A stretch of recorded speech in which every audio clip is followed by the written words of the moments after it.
Hello, I'm Janusz Lewiński and you're watching Break the Fake. They make them, we break them, and tell you all you need to know. For Moscow, there is no horror too great to exploit in the pursuit of its own ends.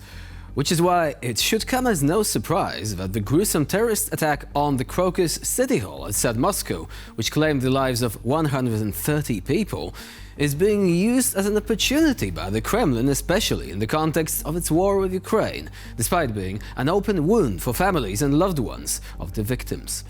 Russia, of course, is trying to push a narrative centering Ukrainian involvement because it deflects from the failure of its intelligence services. Asked about who was responsible for orchestrating the terrorist attack on the Crocus City Hall, ISIS or Ukraine, the Secretary of the Security Council of Russia, Nikolai Patrushev, responded that it is obvious that it was Kiev. Later on in his conversation with the Russia One propagandist Pavel Zarubin, Patrushev added that there are a lot of clues suggesting Ukrainian involvement and that the Federal Investigative Committee will examine all the available evidence and offer its report. According to the Secretary, law enforcement has everything it needs and that results will follow. Сказали, что точно Украина стоит за этим терактом. А что на это указывает? Много указывает. Это сейчас Следственный комитет все проанализирует и будет информация. И спецслужбы, и правоохранительные органы, у них все это есть, они вовремя скажут об этом. It could be argued that these exhaustive explanations are offered for the sake of some Western countries, which have been warmly promising assistance for Russia in terms of combating terrorism. President Macron, why don't you offer some support fighting Russian terrorism in Ukraine for a change? After all, Moscow is waging a war against Ukraine and the collective West, and it has long been a supporter of Islamic terrorism as well as organizations like Hamas, Hezbollah, or even state actors like Iran.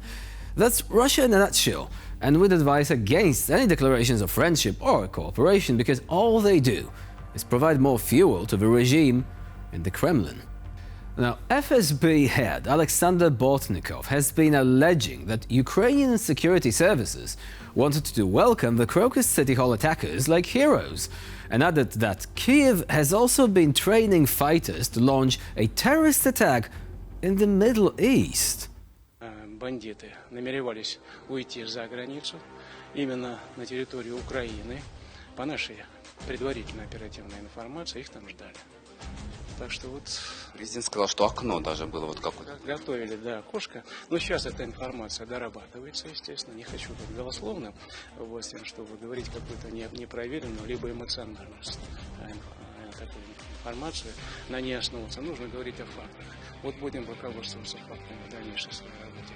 Сейчас очень много делается для того, чтобы в процессе дальнейшей оперативно-розыскной деятельности выявить всех участников этой бойни, как здесь на территории страны, так и, естественно, за рубежом. Что, собственно говоря, и делается. И все наши оперативные подразделения активным образом этой работой занимаются. В том числе и с партнерскими спецслужбами дружественных государств. Можно ли предположить, что цель заказчиков была и расчет заказчиков был в том, чтобы живыми они нам вроде не попались? Ну, вы знаете, тут вопрос такой очень специфический. Раз они, извините, делали ноги, значит, они все-таки намеревались уйти, и я уж открою небольшой секрет. На той стороне их хотели встретить как героев. Вот эта фраза, она на данный момент останется, значит, такой, какой я об этом сказал. Посмотрим, к чему приведет, значит, высказывание негодяев, которые сейчас находятся под следствием. Russian propagandists featured on the Russian brainwashing show 16 Minutes went even further than that. And I quote, "Russia is not at war with ISIS. Moscow is even working together with the organization." End of quote. That's actually the words of one of the Kremlin's chief clowns, believe it or not. If you don't, watch this. Но в данной ситуации Россия даже в этом смысле, в исламском факторе, никак не может быть объектом даже для ИГИЛ. Мы как раз в этом смысле, вот общемировых геополитических и тем более в региональных конфликтах, здесь не только поддерживаем как бы вот все эти сегодняшние... ИГИЛ мы не поддерживаем. Не ИГИЛ, конечно. Презираем. Я имею в виду, мы в региональных уничтожаем. конфликтах мы понимаем, где кто есть. Мы прекрасно понимаем, где есть наша страна многонациональная. When information about what's happening over at the Crocus City Hall was still vague, the narrative about the Ukrainian trail in the investigation was quickly picked up and promoted by Russian troll farms. Their early efforts, however, proved ineffective, as evidenced by the follow-up story about a van with Ukrainian license plates that was packed with booby traps and parked outside the hall. It quickly turned out that the bus was indeed there, but it was empty, and the plates were Belarusian. Now, recently, Defense Minister Sergei Shoigu has announced an expansion of the army immediately after Putin's so-called elections. Previously, Western experts believed that it was unlikely for Moscow to be able to form new units due to lack of military equipment and even small arms in Russia. В соответствии с решением Верховного Главнокомандующего продолжается поступательное развитие вооруженных сил России и повышение их боевых возможностей. Сформированный армейский корпус, мотострелковая дивизия, Днепровская речная флотилия и бригада речных катеров флотилии.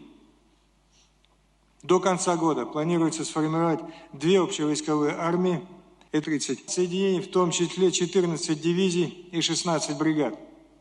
Продолжим совершенствование боевого численного состава российской армии соразмерно возникшим угрозам военной безопасности страны. However, according to Shoigu, Russia intends to continue to, and I quote, increase the combat and numerical strength, end of quote, of the military in proportion to emerging threats to the country's military security. But the thing is that Russia is the threat it's trying to paint everyone else as. The professed unity of the Russian public over the war in Ukraine is premised on extensive disinformation. Earlier on, the Kremlin's propaganda worked rather subtly, weaving false details into broader actual news. That's no excuse for regular Russians, of course, who could always have used the internet to check out the actual state of affairs in Ukraine. But they chose not to, opting instead to stay in their own comfortable world of artifice, a matrix of their own making, so to speak. The approach encouraged Russia's propaganda apparatus to ramp up their efforts and introduce ever more false or just illogical, self-contradicting information into their narratives. The most recent meeting of senior Russian Defense Ministry officials was the perfect example of what we're talking about. Truth and falsehoods, all blended into one, coming together into a picture of Russia triumphant, standing its ground against Western aggression. While the Russians may have failed to grasp what Shoigu was talking about, Russian troops seem to have understood him just fine. Let's take a look at well-known Russian soldier Yegor Guziev explaining it to his followers on Telegram. Я дам, наверное, коротенькое пояснение для людей, которые не понимают, что происходит. В армейском корпусе народу 100 тысяч человек. Их взять неоткуда. У нас не развергнется нахуй небосвод и не материализуются какие-то там космические, десантники. Мобилизация нахуй. Мобилизация. Это означает только одно, блядь. Не надо ни на что надеяться, ребята. Все, нахуй. Пакуйте вещи, готовьтесь. Скоро, блядь, будет, ебать, такой пиздец, ебать. Вы даже себе просто не представляете, блядь. And we close out with a clip of one figure that we haven't been featuring too often recently. Here's a couple of clues. Putin's puppet, Potato King, or Beetroot Baron, self-centered dictator? You guessed it. It's old Alexander Lukashenko. Recently he's visited a Russian military unit, so let's take a look at what he was talking about. Чтобы мы упрощенно к этому не относились, мы должны точно знать, чего они хотят. А сколько у нас все время они вякают про эти Сувалский коридор, сколько тут километров до России, до Калининградской области от наших границ? Ну вот там 42 километра. Это напрямую 42. Если по прямой, а если по границе, около 90. Практически ничего. Зря они себя так ведут. Но в данный момент тебе придется противостоять Балтийским республикам. И часть Польши ты прихватываешь? Там небольшую. Северную часть, да?